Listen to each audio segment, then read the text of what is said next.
Today we're going to take a look at autophagy. That might be a new term to some, but we're going to dig into it deep and let you know exactly what it is, why it's beneficial for you, and how to get into autophagy.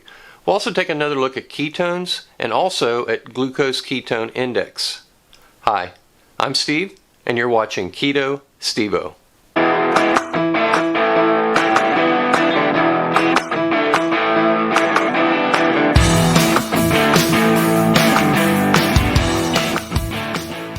So let's take a look at autophagy and see how it's beneficial to us. Autophagy is the orderly degradation and recycling of unnecessary or dysfunctional cell components. It's basically a recycling process that your body does naturally.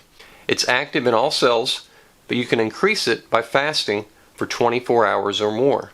Also, a great fact is that the keto diet and exercise promote autophagy, and it enhances the immune system and reduces the effects of aging. Ketones are an alternative fuel source that the body can use that's derived from fat. If you're in a good state of ketosis, then your body is utilizing fat to produce energy.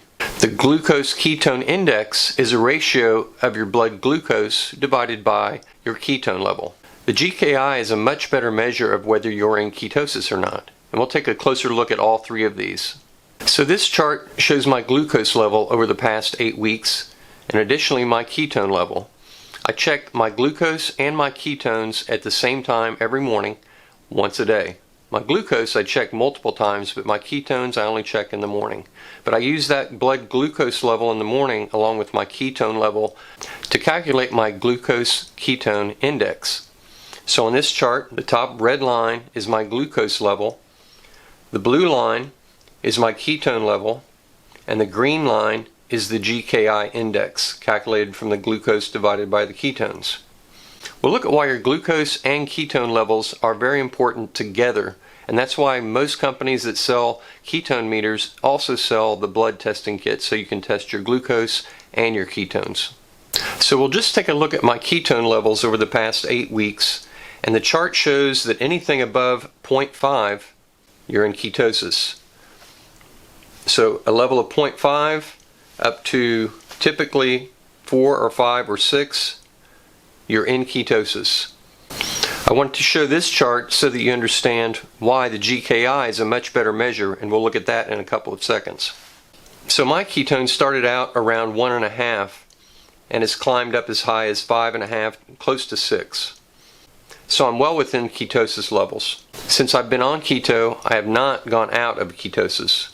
I've come close a couple of times, but really that isn't that close. That's 1.5. So now we'll take a look at the ketone and GKI charts listed together.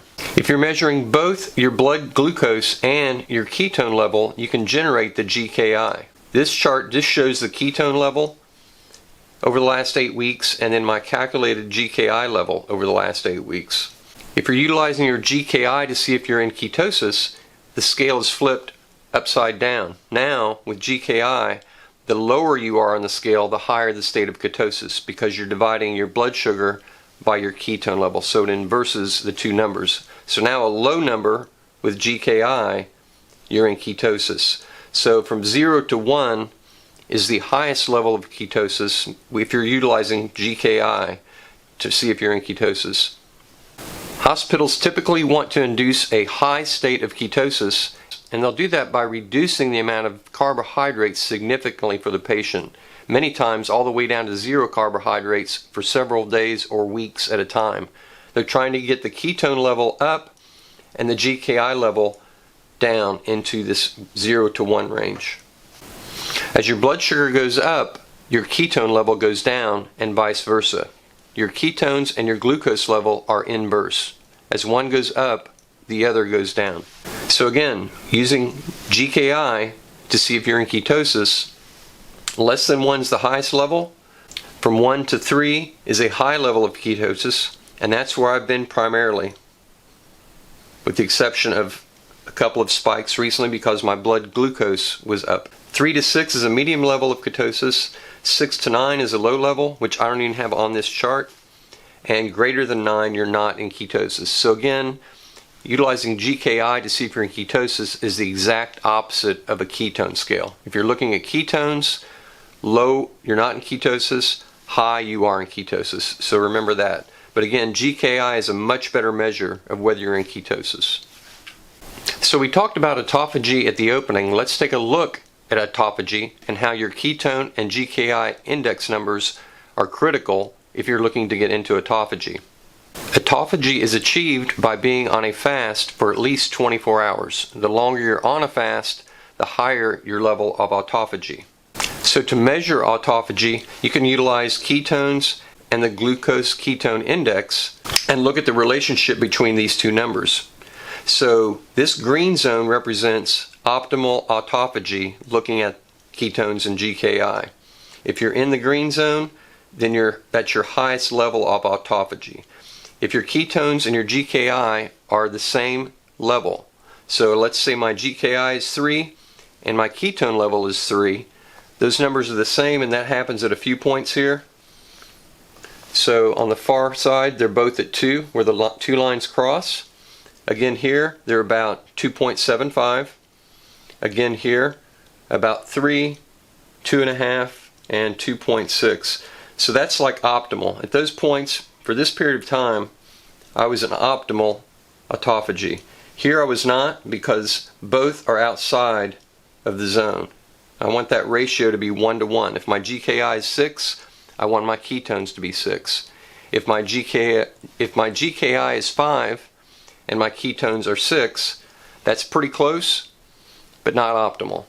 So that's one way you can measure how you're doing on autophagy versus just staying on a fast for 2 days, 3 days, or 4 days. And again, 2 to 3 is not the zone. I just had this graph with 2 to 3 because that happens to be the areas where I had several points that my GKI and my ketones were the same number. So yours could be 3 to 4, it could be 4 to 5, it could be anywhere, it could change.